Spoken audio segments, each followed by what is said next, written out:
Hello, my name is Shehan and welcome back to my channel. So today's video is going to be a reading vlog of my annual reading of the Booker Prize Shortlist. I say annual, I think this is the second year I've done it, but it's only the third year I've had a booktube channel. So I'm quite excited for this shortlist. I've got 4 of the books here that have come in from the library. I've still got 2 that I'm waiting on. We have small things like these. The 7 Moons of Maali, Almeida. This is the one I am probably most excited for. Glory by NoViolet, Bulawayo. And Oh William by Elizabeth Strout. And I have started this one because I have the audiobook as well. And I also have read My Name is Lucy Barton, which this is a follow-up to. And I enjoyed it, and I'm enjoying this as well. It's interesting, the juxtaposition of it, because it's written in such a cozy way, a way that feels really warm and sort of you can sink into it and feel very comfortable. That the writer is not going to take any strange steps. The writing all feels so well done. At the same time, it is dealing with some really hard topics and difficult things keep being dropped in, and in both of them I noticed that there's sort of this allusion to something terrible that's happened that the narrator is going to tell you about, but that she has to tell you all these other things first. This one is about Lucy Barton and her ex-husband. We kind of start to hear about William's past. His father fought for the Nazis in World War II, and so we start to hear about what's going on there after his mother passed away. Yeah, like I said, very slow moving, but I'm enjoying it. I'll get back to you in a bit when I have read some more. Right now it's about 8 o'clock in the morning and I'm about to cycle to work. Trying to get hold. My boyfriend has a GoPro, well, not a knockoff GoPro, and I want to find it so that I can strap it to the front of my bike and show you my commute, because it's quite pretty, and now that the autumn colours are coming it's going to be even more pretty. Although I nearly hit a deer the other day. I don't know who would have been more hurt in that scenario, me or the deer, but I didn't. It was only a muntjac, this big, probably about 50 centimetres off the ground, so it wasn't a big deer that I nearly hit, because if it was a big deer I would definitely be the one who suffered.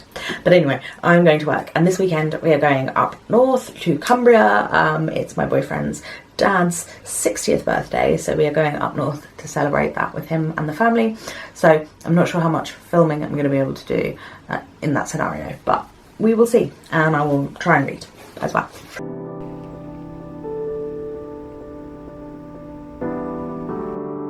Just through my nose on my cycle home, so that's what I'm doing.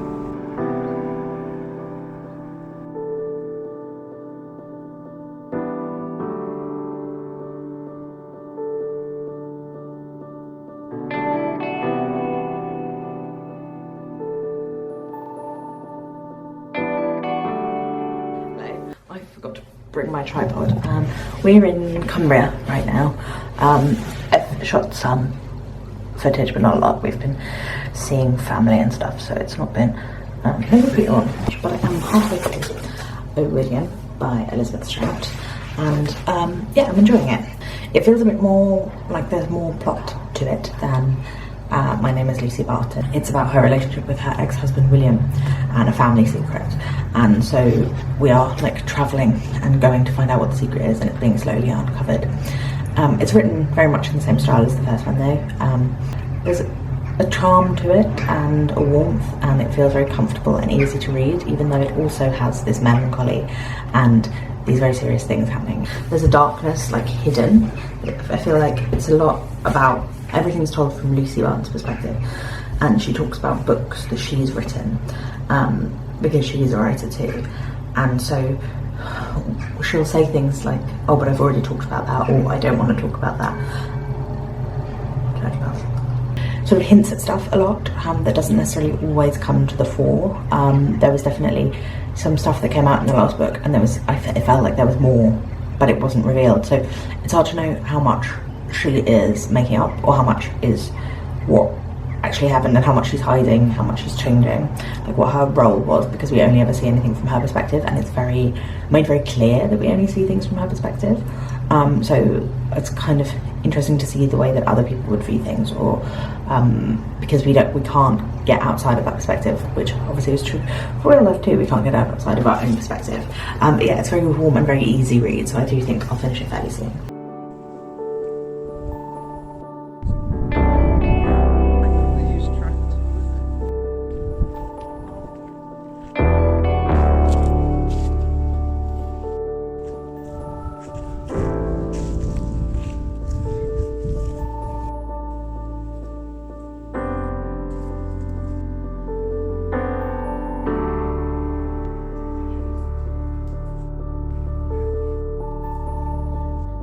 So, as I said, we are having people over today, which is why I currently look like this. But I thought I would de-roller whilst I talk to you about some of the books, so that I can kill two birds with one stone. I have finished O. William by... I'm too close to the camera, aren't I have finished O. William by Elizabeth Strout, and I quite enjoyed this novel. I think it's a deceptively simple story. It's one woman telling the story of her ex-husband's discovery of a family secret, but it also involves telling a bit about her life as a writer and coming from poverty in America, I can't quite remember, and of their marriage and of their relationship and why their relationship broke up. But it's not told in that simple a way. It's not told that straightforwardly. It feels like someone is just telling you a story. I think particularly because I split myself halfway through between reading the audiobook and reading the physical book. Someone was telling me a story, but also she often says things like, oh, but I've told you this before, or I've written about this before, or as I said earlier. So it's in that first person voice, and it also often feels like she's going off in different tangents and meandering. She's very clearly a narrator, and she's very clearly expressing her own personal opinion, and it's done so well, and Lucy is brought so well to life, that it leaves me, at least as a reader, wondering how close it is to Elizabeth Strout, but feeling like it probably isn't. And she's built this narrator and this voice so convincingly. The writing was really lovely, really engaging. It's something that I don't often read, books that feel like this, that feel warm in the way that this feels warm, even though it does, as I said, deal with some quite dark topics. There is a warmth to it and a hominess to it, a way that, as I said, it feels like someone you know telling you a story. Lucy herself is a very endearing character, even though you don't know how much of it is true and how much of it is honest, because her own structuring the narrative and her own... she's constantly telling you that she's not telling you things. So you're very much aware of it as a structure the whole time you're reading it, but it doesn't feel like as pretentious or as knowing as that sometimes feels. I think because it feels so much like some person telling you a story, that it has that intimacy that you wouldn't necessarily get with a book so concerned with construction. I think it works because our main character is a writer, and so I enjoyed it. I don't know if it would be a book that I would think... It's definitely not one of my all-time favourites. It didn't feel the way that those books feel for me. It didn't have me marvelling at it in the way that I do about my favourite books. It just was so wholesome and so well done, very adept at what it was doing, and complex. And I really enjoyed that. I felt like all the relationships, they felt very honest. Although I would say, apart from William, the other characters do feel they're not that deeply explored. But her daughters, for example, I could not tell you anything about them. So yeah, I enjoyed it, but I don't know, I don't love it so much as to be like, oh, even though I haven't talked to you about any of the others, this is my definite winner. Although it is my favourite of the ones that I have actually finished. So I've also just started The Trees by Percival Everett, which I don't have the physical copy of yet, and I'm really enjoying that one too. Actually, I was kind of surprised I hadn't heard as much about it. These murders that start happening in this small town in Mississippi, which are really like violent and brutal, and also at the site the body of Emmett Till is repeatedly found, or a body that looks like Emmett Till's body. So we've got the local town sheriffs looking into it, but then also the Mississippi Bureau of Investigations have come down, sent 2 cops from there, and the people who are being murdered are white, but they are very racist white people. But these 2 cops that have come from the Mississippi Bureau of Investigations are black, and I think that that's the racism of the police force and things like that are going to be part of the story as well. But the thing I'm loving about it so far is it's so funny. Like, It's very dark, as you can tell from the synopsis. It's very, very dark. It's not like a light, easy read, but it's very comedic. It's a satire, and the humour is there from the get-go. It is really very amusing. Like, there are racial slurs right from the beginning, and a lot of fat phobia as well. We are not supposed to like these characters, so it's not like we're being asked to sympathise with the racists. They're kind of absurd and so over the top, but it really works. It's really working for me. I'm only like 15% of the way in, so I'll give you a proper update when I've read a bit more, but the tone of it so far I'm really enjoying. So I'm also halfway through The Trees by Percival Everett, and I'm really still enjoying it, not quite as loving it as much as I was to begin with. It is a satire, and it is very funny. It's all these characters in this town of Money, Mississippi, are kind of caricatures. It's kind of giving me like Dickensian feelings from that. All these sort of over-the-top characters that are very like stylized and clearly representing a type of person, but I feel like it works for me because I enjoy that in satire to an extent. I think that there are maybe a few too many characters that are all a bit similar, but I am only halfway through, so maybe they will develop a bit more as we go along. But like I said, it's very funny. It's kind of, it feels very filmic to me. It feels like I could see it on screen. Spike Lee film, maybe, kind of. I've only seen one Spike Lee film, so I can't tell you for sure about all of them, but I've only seen Black Klansman, so it kind of reminds me of that in terms of the satire and the like absurd humour and the sort of extended types of people. But it's again very compelling and a very easy read, and another one with a mystery, but in such a completely different way. Because like I don't normally read books with a lot of mystery. I like dark humour in books, but I don't often read things like this, so it's interesting. But yeah, like I said, I feel like the setting is really well evoked because it feels so filmic. Like I could really imagine this being made into something visual because I feel like the visuals are so strong. So yeah, I'm enjoying it, but only halfway through. We went out last night for 60th birthday party, and I'm feeling really tired today, so I'm not sure what we're going to do. I'll take you along with me whatever we do for the rest of the day, but also hopefully I'll do a bit more reading.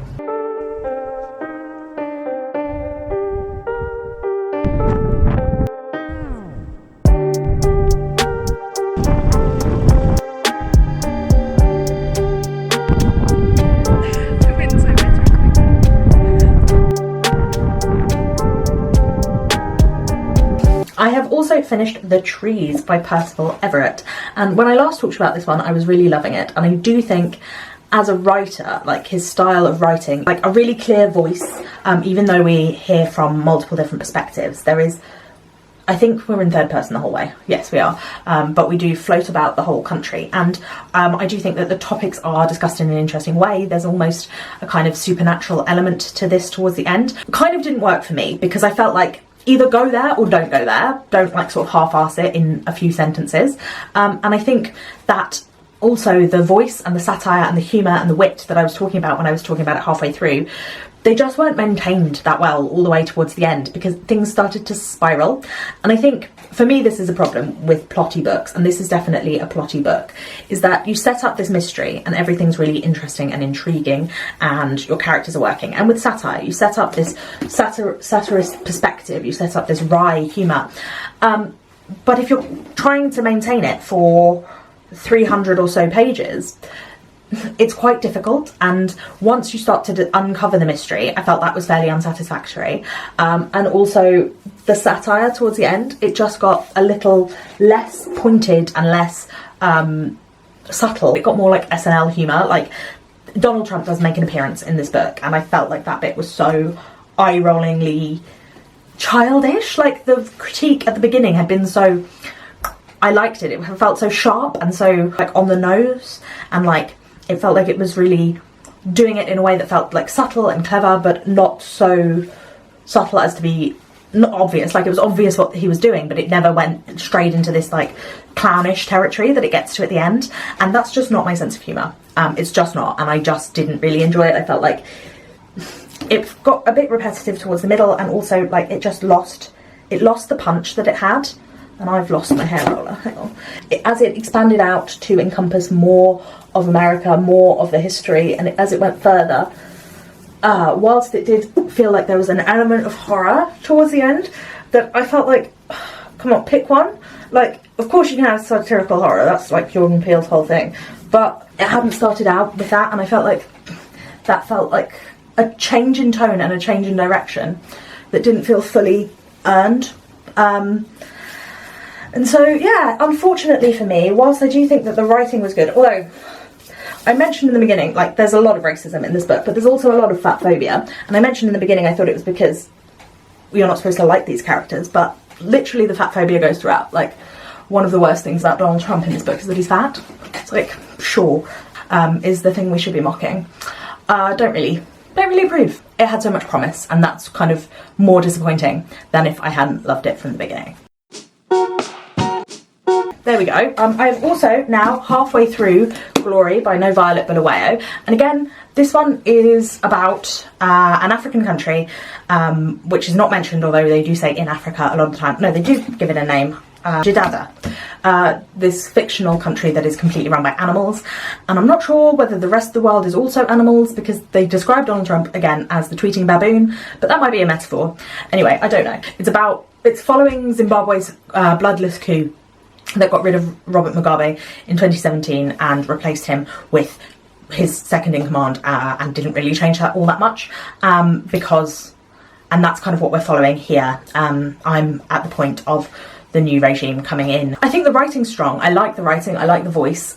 It's kind of, there's a lot of repetition, and there's a lot of like the same phrases, the same jokes being used over and over again, but I feel like it's reminding me of like oral storytelling in that way. It's got that kind of like The Odyssey or anything else that's oral focused. It's got that in it, and I enjoyed that. And I think that I'm listening to the audiobook again, and I think that that's helping with the tone and with the brightness of the book.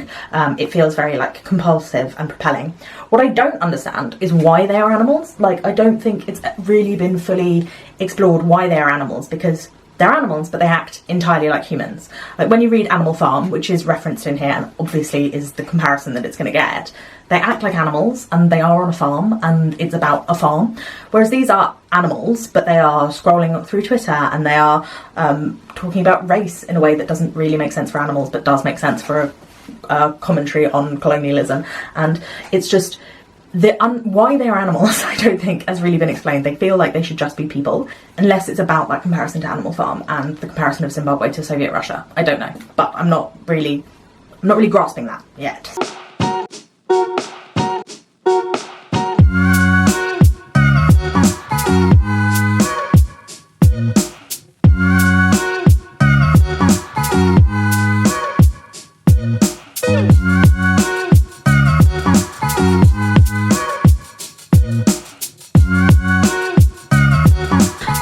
Also finished Glory by NoViolet Bulawayo, which I listened to the audiobook of. There was a lot of repetition in this book, repetition of phrases, set phrases, a repetition of a particular word, and then in certain places repetition of words over and over and over again, literally for like 3 minutes just saying this one phrase.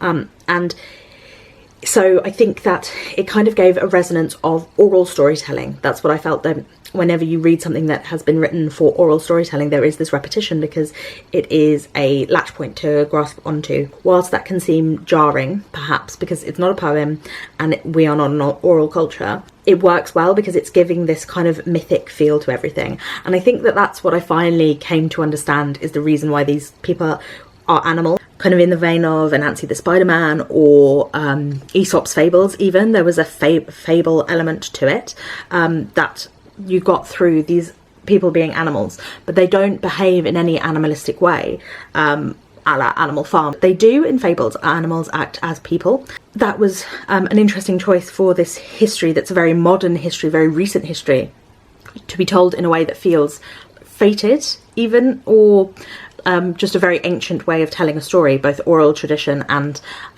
fable is a very old-fashioned, like a very old, long ingrained tradition of a way of telling stories. I liked the voice. I did enjoy the voice, and I thought it was very strong, and I enjoyed the repetition and the rhythm and of everything. A lot of the time it's sort of this chorus of characters, and there are a few characters, so are the old horse and then the 2V who takes over after him, and Destiny, a young goat. Their individual stories come to the fore, and I felt like those characters still didn't feel like the characters were especially important in terms of development of character.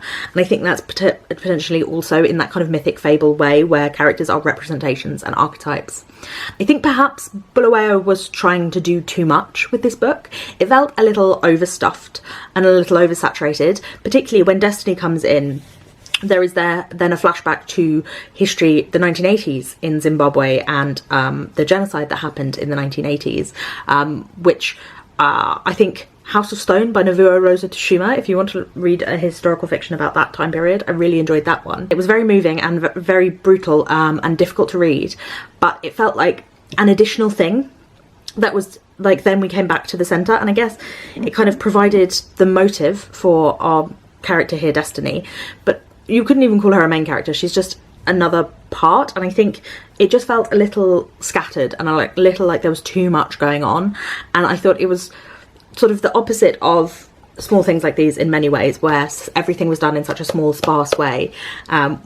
Glory is very much a maximalist novel, a big novel with lots of devices and lots of ideas and lots of history being covered. It's a big epic novel. Glory felt like everything was a little more messy and a little less contained, but I felt an affection for the novel and for the voice particularly, which is my favourite thing about that novel. I've talked about how I struggle with modern politics in books sometimes because it feels like you don't have the bird's eye lens that you need in order to have a concise satire. Like, it works in non-fiction better than fiction for me, modern history, because I think sometimes things can be reduced so much and lack nuance, and that's what I felt about The Trees, the second half of The Trees, and it's also I felt in some parts of Glory. But I definitely again had more affection for this out of all of the ones I've read so far. It's been an interesting experience so far, so different from last year's experience where I felt like all of them were very well written, but it was just about which one was for me, whereas this one, it feels like there's more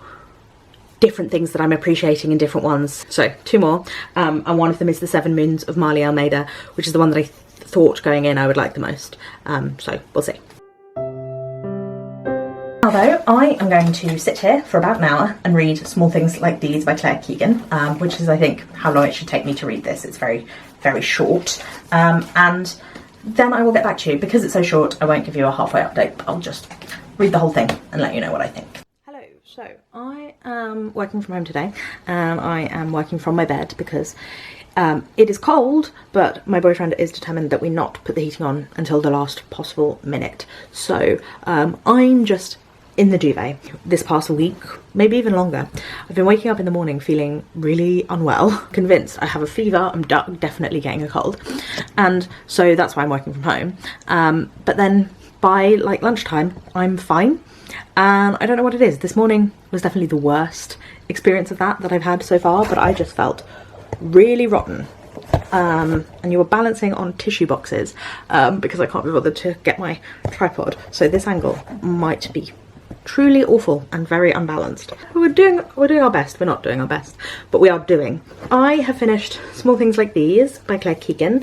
It took me like an hour to read the whole thing. It's a very quick little story. It is set at Christmas, and it definitely has those cozy vibes juxtaposed with this kind of horror element. Well, it's not really horror because it's people, but there's this horrific element to it. There's like this darkness and secrets kind of hidden under the blanket of snow, kind of. This is about a man whose name is Furlong, Bill Furlong, and he is a coal and timber deliverer. Timber? Wood for fires deliverer.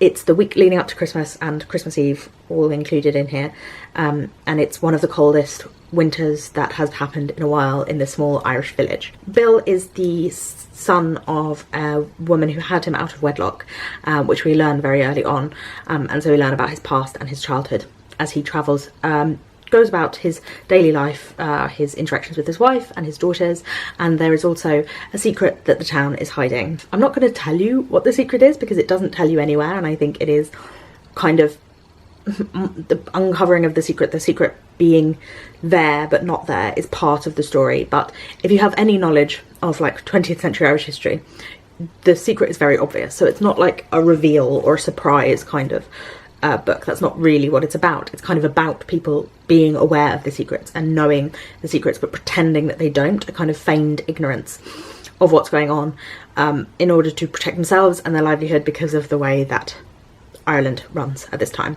And there's a lot of poverty in here, just sort of casual mentions of. It's really, really beautifully written, I found. It's very simply written. It doesn't feel like ostentatious or drawing attention to the style of the writing, but it is very clear and very concise, and it's very incisive in the way that it talks about social issues and social history, and the way that those things are sort of very matter-of-factly but very subtly woven in through the text and through the language, through the development of these characters who all feel fully realised with a very spare amount of words because it's such a short book. It definitely makes me want to read more of Claire Keegan's work. I don't think I absolutely fell in love with it.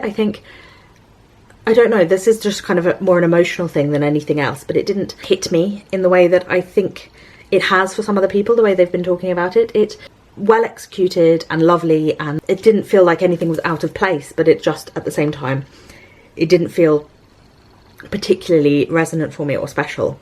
And I'm not really sure why that would be, but I just didn't fall in love with it. Hello, so as I said earlier, I have been working from home all day today, and so I'm feeling a bit antsy, and I want to go for a walk, but it is absolutely pissing down right now. It has been raining all afternoon non-stop, and I'm also a little bit cold, but I don't know, I feel like I need to go for a walk, partly because of cabin fever, but also because I have no squash left in my house. If you aren't from the UK or Ireland, you probably don't know what squash is. It's like cordial but less syrupy. It's like really concentrated juice. I lived in Canada for a while. They didn't have any. They don't have any in Australia. They don't have any in the US. So I don't know. I don't know why it's just a UK Ireland thing. But having visited other places in the world, you don't have it. So anyway, I'm a child and I don't drink enough water unless I have put squash in it. So I am going to go now and do that. I think go to the shop and get that. I also kind of fancy a cinnamon roll because it is autumn and it has been pissing it down. I'm going to go to the supermarket. I'm going to listen to the audiobook of Treacle while I do so, which is why I decided to make this a clip in the first place. I'm sorry, I'm all over the place. But yes, I'm going to listen to the audiobook of Treacle, and I actually think a walk in the rain might be the right atmosphere for this book. It is only an hour and 50 minutes on the audiobook. I'll listen to it sped up, so it will take even less time than that. So I will be, again, not giving you a halfway point update because there will be no point. I'll come back to you when I've finished it. And hopefully I'll feel a bit better. Oh, I'm exhausted. And I have to go into work tomorrow because I have some stuff that I need to do in the physical office.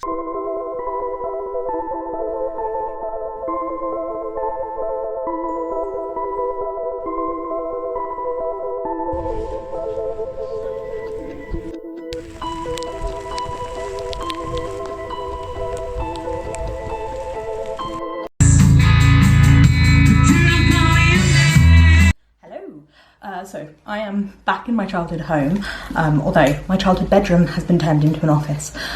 So this living room is now where I sleep when I visit. But anyway, I read Treacle by Garner, and I was walking in the rain, as I said, which I do think was the right vibe for that book. It's a strange little one, as I think most people who've read it have said. Not everyone's loved it, although Simon from Footnotes and Tangents really has. He's made it his whole Instagram basically for a month. So it obviously has its fans. It was a book that I thought would be harder to understand than it was, given the response to it. Because it's a book that has a very clear narrative line that I could follow without any trouble. And I thought that would be more difficult and I wouldn't know what was going on. But it's a book that has a lot more layers to it that I suppose if you don't know the references, are harder to see. And I definitely don't know a lot of the references and missed a lot of it. So Treacle Walker is about a young boy who has something wrong with his eye. He has a lazy eye, and he is in bed at home, and the Rag and Bone Man comes round, who were like refuse collectors in the olden days. Although there is still a Rag and Bone Man who comes around where I live, but he doesn't shout rag and bone, he shouts any old iron and rings his bell. So they do still exist, just not in the cities, I guess. Anyway, and some sort of magic hijinks ensue. There's a lot around a bog and a man who lives in a bog, who I think is a puka. People who live in bogs makes me think of puka anyway. But anyway, so there's a lot of weird magical things happen. And it reminded me a lot of children's books that I have read when I was younger, very British, and Irish, I guess, children's books that have that kind of weird vibe where you're not really sure what's going on. But there was very much, it felt rooted in place. All of that talk of bogs and liminal spaces. It was very much about liminal spaces and borders between things, and seeing and ways of seeing, which obviously because it's about a boy who has astigmatism. So is it astigmatism? Lazy eye? Sorry, I'm not an optician. The writing is kind of not, it feels like it's written in a dialect, like an old English dialect.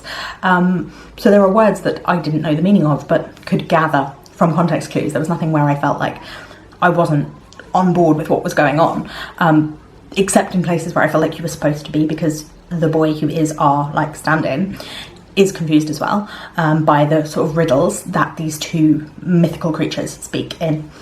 So yeah, it was a book with a lot of layers for such a small book. There was a lot going on with mirrors and windows, gaps sliding between worlds, death and the afterlife, and cuckoos and cuckoos' eggs. And cuckoos are obviously famous for laying eggs in someone else's nest.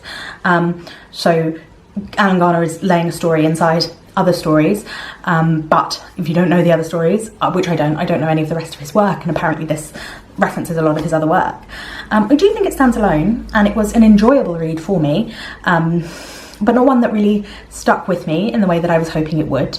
I did like the writing, I thought it was interesting, and it's one that I want to listen to again, to grasp more of. I think it's one that would bear a lot of rereading, which is good that it's the second shortest book on the list. Obviously Alice Through the Looking Glass is one that felt a lot of resonances there, but also a book that I feel like no one else has read, which is Robin of Sherwood by Michael Morpurgo, which I read when I was a kid, which was obviously a retelling of the Robin Hood story, but with a boy who goes out in a storm and slips into Robin Hood and the world of Robin Hood, and it's retold whilst he's in a dream, so it has that kind of dreamlike feeling to it. It's a strange book in that it feels like a children's book, mainly because possibly there's a child's protagonist.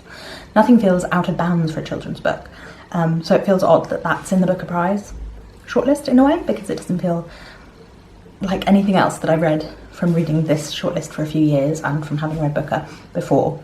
I suppose it's good to have a departure. But yeah, it's one I don't know. Again, I don't know where I stand with it, much like Glory.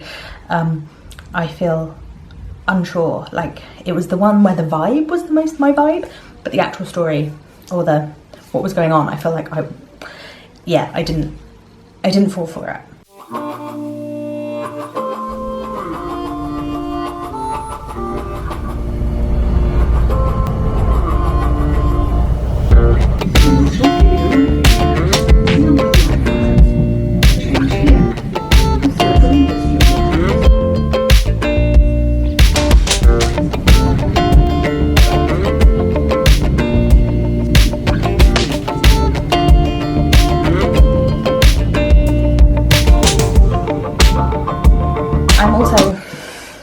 Far into the 7 Moons of Maali Almeida, so 40% of the way through. This is set in Sri Lanka in 1990, and Maali Almeida, our main character, has died and he's gone to the afterlife, and he has 7 moons, which is 7 days, not 7 months as I thought, before something has to happen, he has to go on. And he has photographs. He was a photographer, he worked with the army and with Reuters and BBC and stuff taking photos of the civil war between the Tamil and Sinhala people and various aspects of genocide that happened in Sri Lanka. And so he thinks that these photos could bring down the government, and he wants to find them, and basically he wants to expose them to the world before, and he also doesn't know why he's dead, how he died, or who killed him. Enjoying it. I'm not loving it as much as I thought I would, which is disappointing, but maybe it will pick up and I will love it more. It's all written in the second person, which I have been staying away from reviews, but I haven't heard anyone mention that. But that I got over that very quickly, and it just felt immersive rather than annoying. But I feel like the writing is very like matter of fact and very straightforward, which is not something I usually prefer. Sometimes I do. I don't know. There's not really giving me the like creepy weird vibe that I thought it would from being like ghost stories, literary ghost stories, which is something that I love, which there will be a video about soon. But yeah, it's missing that for me. We've got like the afterlife as a bureaucracy, an incompetent bureaucracy, which I feel like has been done a lot. There's a lot of that, but it's kind of more representing Sri Lanka, like because it mirrors like his family's experience when they go to the police station. The afterlife mirrors that, and then there's also this guy who is trying to organise something else. It's kind of mirroring what's going on in Sri Lanka. It's continuing in the afterlife. Talks a lot about the violence, and we hear a lot of like descriptions of the violence through descriptions of his photographs, and it's at a remove because of that, because our character is removed from what's going on, and because it is through like a third person lens that we are seeing these photographs and this violence. We're not in it. An interesting perspective. I think he's playing with the fact that we are like reading about it, and I think that this book was definitely written for outsiders, not for Sri Lankans. I mean, there's a whole bit where he describes what all of the initialisms are about in Sri Lanka, like what the LTTE stands for and what the JVP, the UNP, all of those things, what they stand for, which is obviously necessary for people like me, but wouldn't be necessary if you were Sri Lankan and had grown up during this time. So yeah, unfortunately not loving it yet. I'm still intrigued by the story, and I think that the world building most is reminding me of Lincoln in the Bardo, which is a book that I do love, but that I think is just, I'm comparing afterlives and talking to multiple different ghosts about their experience of a historical event. So the actual themes are similar in there, but we'll see how it goes. I'm just not feeling it's as beautiful in the language as I'd hoped, and it's not got as like creepy a vibe as I wanted yet so far, but I will finish it and I'll get back to you. Tonight I'm going to a gig. I'm going to get my fringe trimmed. I'm going to see my friend's gig in London and then in town, and then tomorrow I'm going to the theatre. So I'll probably take you along to the gig, but it would be illegal to take you into the theatre, so.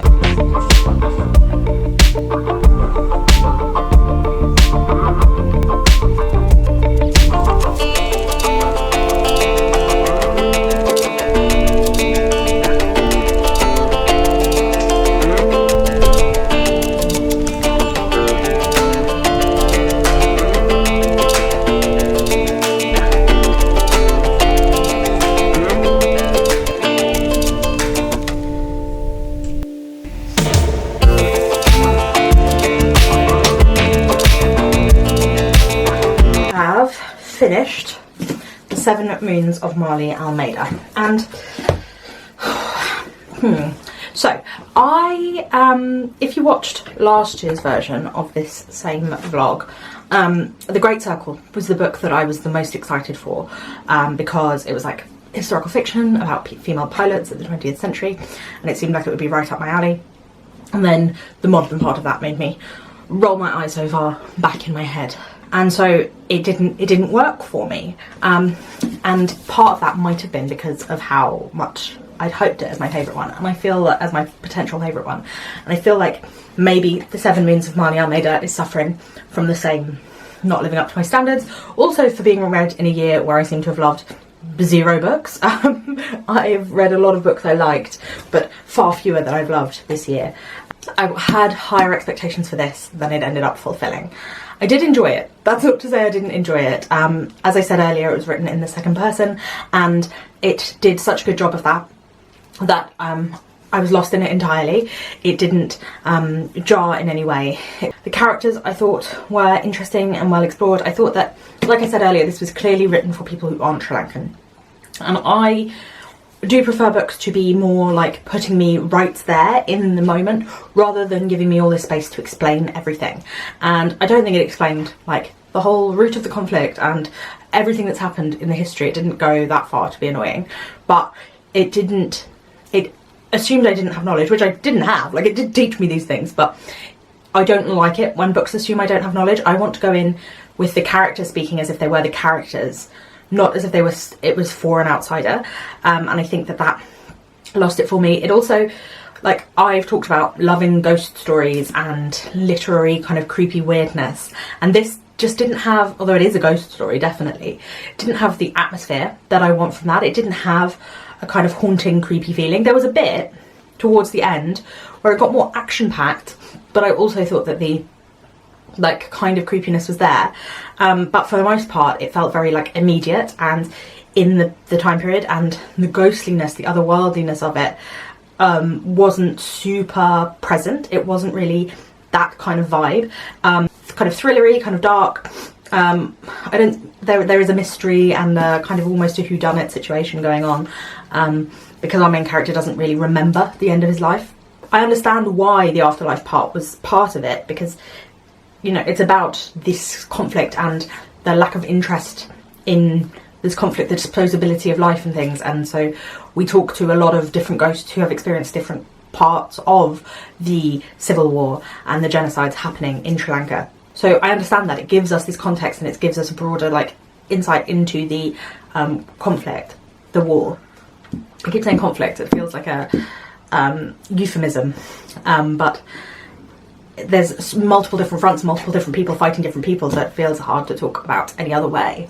So I felt it wasn't what I was expecting. It wasn't that, there wasn't that atmosphericness, that sense of unease and the sense of like not really knowing what was going on. I felt like there was going to be a lot more wildness to it, and it felt much tamer than I was expecting.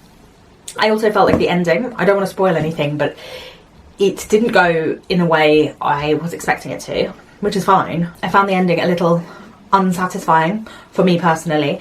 Other people I think will find it satisfying, but it didn't work for me. It felt like it kind of negated some of the rest of the story, and also I felt like it was unnecessarily long. Like, it just kept going on and on. Towards the end it kind of felt like the Return of the King, where you keep thinking it's the ending and then it's not, and so it felt, yeah, not the way I would have preferred it to end. It didn't have the chaos that I wanted from this book. So the writing was strong, I enjoyed it. There were some really clever turns of phrase that I really enjoyed. I thought that the way it explored things, the way it explored memory and stuff was quite interesting and well done, but I didn't love it. And so it's interesting because I'm thinking last year there were some books that really didn't work for me. There were some books that I really fell in love with, particularly The Promise, which ended up winning, was my favourite book of the year, and I really loved it unreservedly. Whereas this year I feel like all 6 of the books are a similar experience for me, in that I have enjoyed them, I have found them clever and interesting and well written, but none of them have really been my book, and none of them have been something that I could unreservedly feel like I recommend. They're all like good books, but all are missing something or are messy in some way, or just like this one's not messy, there's nothing messy about it, but it felt lacking for me an emotional connection. And Oh William as well probably is not messy either. Again, felt perhaps the most simple of all of them, but I did enjoy it, although I do think I preferred My Name is Lucy Barton. Interestingly enough, this one probably my least favourite, The Trees. Yeah, probably my least favourite, because while I enjoyed it, like the first half was really strong and I was really loving it, but I felt like it really lost its way. Glory is possibly my favourite actually, out of all of them, thinking about it. I think the audiobook really helped for that, because the voice was strong.